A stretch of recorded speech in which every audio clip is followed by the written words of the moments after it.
622 খ্রিস্টাব্দ। কুরাইশদের অত্যাচারে অতিষ্ঠ হয়ে মহানবী সাল্লাল্লাহু আলাইহি ওয়াসাল্লাম আল্লাহ পাকের নির্দেশে মক্কা থেকে মদিনায় হিজরত করেন।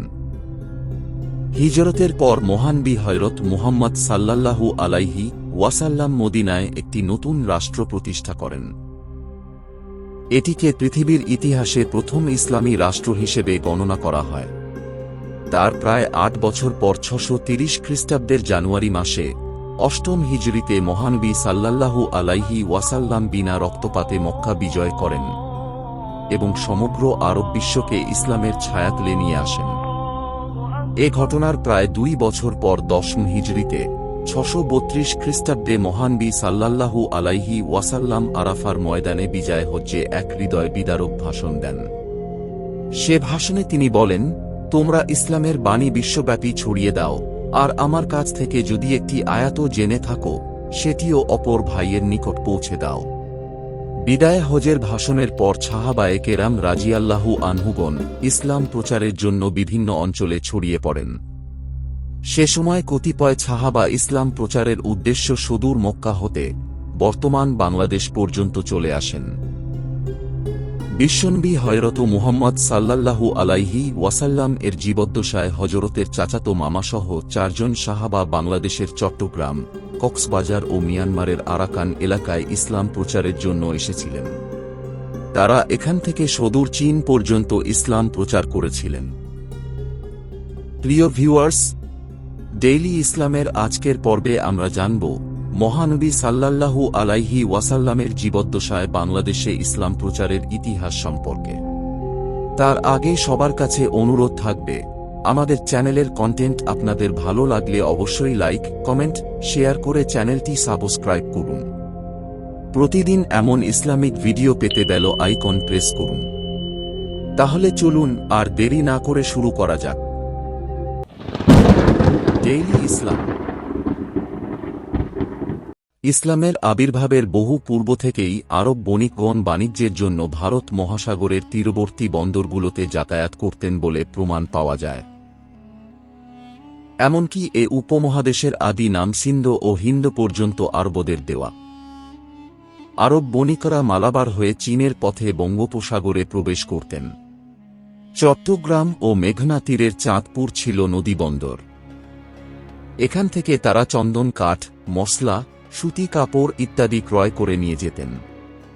ইতিহাসে এসেছে হযরত ঈসা আলাইহি ওয়াসাল্লামের জন্মের কয়েক হাজার বছর আগেও দক্ষিণ আরবের সাবা কওমের ব্যবসায়ীরা পালতোলা জাহাজে করে এদেশে আসত।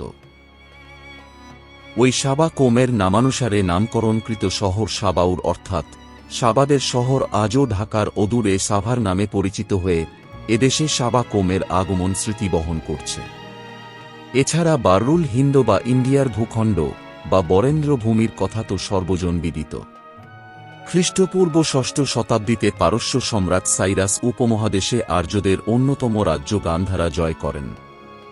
এ সময় তার তাওহীদি জীবন দর্শনের ছটা এ অঞ্চলব্যাপী পরিবাহিত হয়েছিল, যার পরোক্ষ প্রভাব পরবর্তীকালে সংঘটিত ব্রাহ্মণবাদ বিরোধী আন্দোলনে ভূমিকা রেখেছিল বলে ধারণা করা হয়।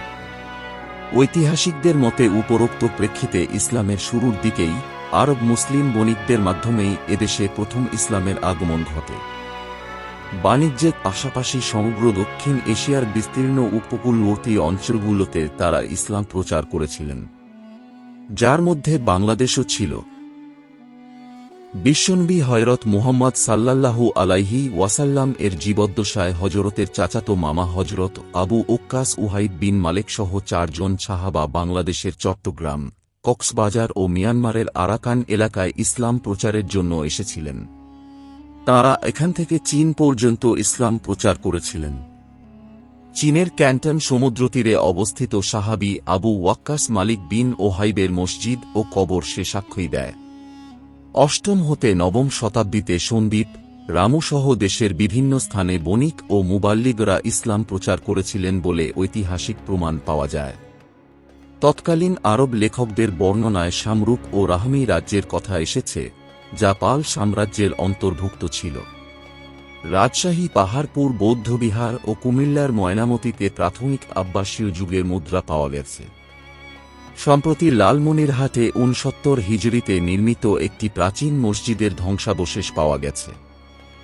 উপকূলীয় চট্টগ্রাম, গঙ্গা উপকূল ও নোয়াখালীর বিভিন্ন স্থানের নাম ও ভাষায় আরবি অপভ্রংশের প্রচুর উপস্থিতি এসব নিদর্শনকে আরও প্রমাণিত করে। ইসলাম প্রচারের কাজে এদেশে প্রচুর সংখ্যক আরব, ইরানি ও তুর্কি মুসলমান ও সুফি দরবেশের আবির্ভাব ঘটে। তাঁরা ব্যাপকভাবে এদেশে বসতি স্থাপন করেন। তাদের বংশ বৃদ্ধির মাধ্যমেই পরবর্তীকালে বাংলাদেশ মুসলিম সংখ্যাগরিষ্ঠ হয়।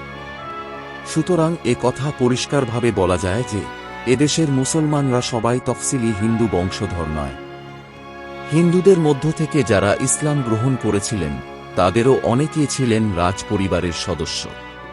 অন্যদিকে আরবরা এদেশে এসেছেন ব্যবসায়ী হিসেবে, আর সে সময় ব্যবসায়ী অর্থাৎ সওদাগররা ছিলেন সমাজের শ্রেষ্ঠ সম্মানিত ব্যক্তি। চট্টগ্রামে ওই সময় একটি মুসলিম রাজ্য স্থাপিত হয়েছিল বলে অনুমান করা হয়।